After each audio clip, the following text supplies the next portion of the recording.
আমার হাজবেন্ডের ছোটোবেলার বন্ধুরা ভাইয়ারা আমার মুক্তাগাছা ঘুরতে এসেছে আমার বাংলোতে। তো সবাই মিলে এই 2 দিন এত মজা করেছি যে কখন আমাদের সকাল হয়েছে আর কখন যে রাত হচ্ছে আমরা কেউই বুঝতে পারিনি। তো আজকে ভাইয়ারা চলে যাবে, এই জন্য আমরা একটু ঘোরাঘুরি করার জন্য ময়মনসিংহ কৃষি ভার্সিটি তারপরে নদীর পাড়ে গেলাম ভাইয়াদের সাথে। যে এত ভালো লাগছে, কিন্তু মনটাও খারাপ ছিল যেহেতু ভাইয়া আপুরা আজকে চলে যাবে। আমার বাচ্চাদেরও খুব মন খারাপ, কেন আন্টিরা এত তাড়াতাড়ি চলে যাবে মা।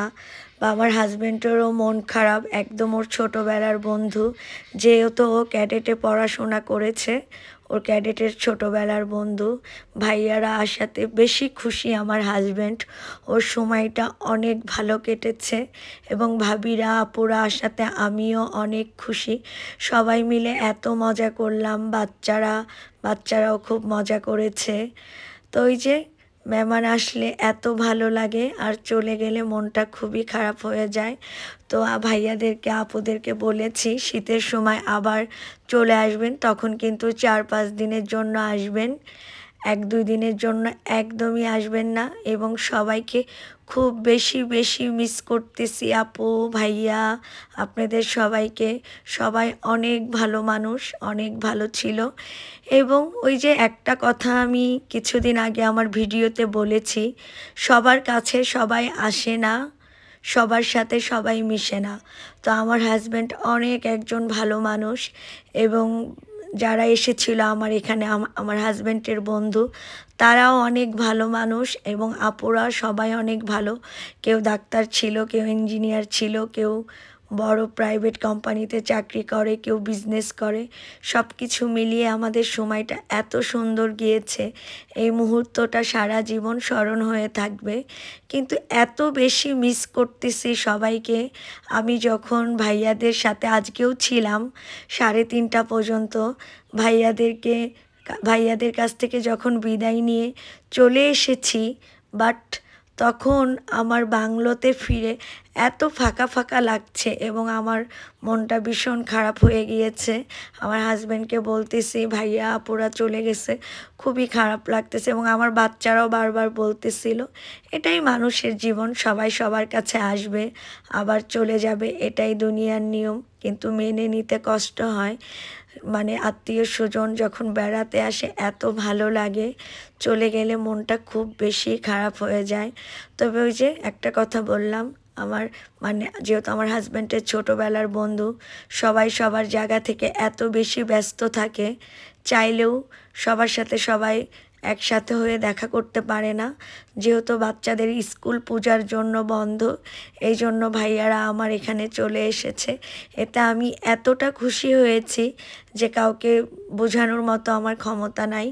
এই জন্য আবারও বলছি ভাইয়া আপুরা, আপনারা আবার চলে আসবেন যখনই সময় পাবেন। এবং সবাইকে কিন্তু শীতের সময় আসতে হবে আমার এখানে, আমরা এর চেয়েও আরও বেশি মজা করব।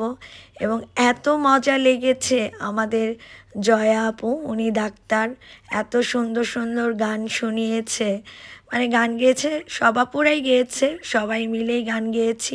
সবারই মনটা অনেক ভালো ছিল, ভালো লাগছিল এই আর কি। এবং নদীতে ঘোরার সময় সবাই এত বেশি এনজয় করতেছিলাম। আমি তো প্রথমে ভয়ে যেতে চাচ্ছিলাম না, যেহেতু আমার বাচ্চারা ছোট। আমি মানে এই জিনিসগুলা বাচ্চারা হওয়ার পরে অনেক বেশিটাই ভয় পাই যে পানিতে ঘুরতে গেলে আল্লাহ না করুক কখনো যদি কোনো বিপদ হয়ে যায়, তখন হয়তো বা বড় ধরনের ক্ষতি হয়ে যেতে পারে। কিন্তু আমার ছেলে মাহি বলছিল মা চলো যাই, ওরা সাঁতার কিছুটা হলেও জানে। তো ওই সাহসে বললাম চলো যাই। তো সবাই মিলে যখন নদীতে ঘুরতেছিলাম, আসলে এত সুন্দর বাতাস হচ্ছিল, খুবই ভালো লাগছিল।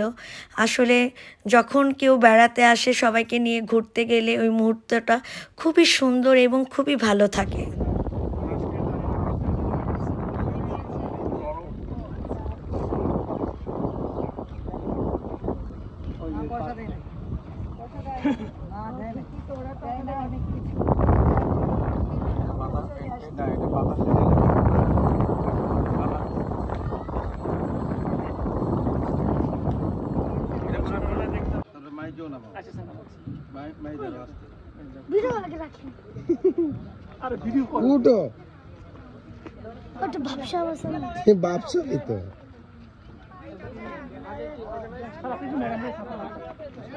জাল ভাই ম্যাডাম রে ধরেন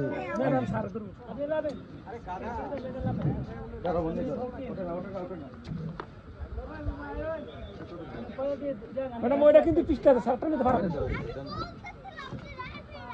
পাটা সোজা করে রাখবা নিয়ম আছে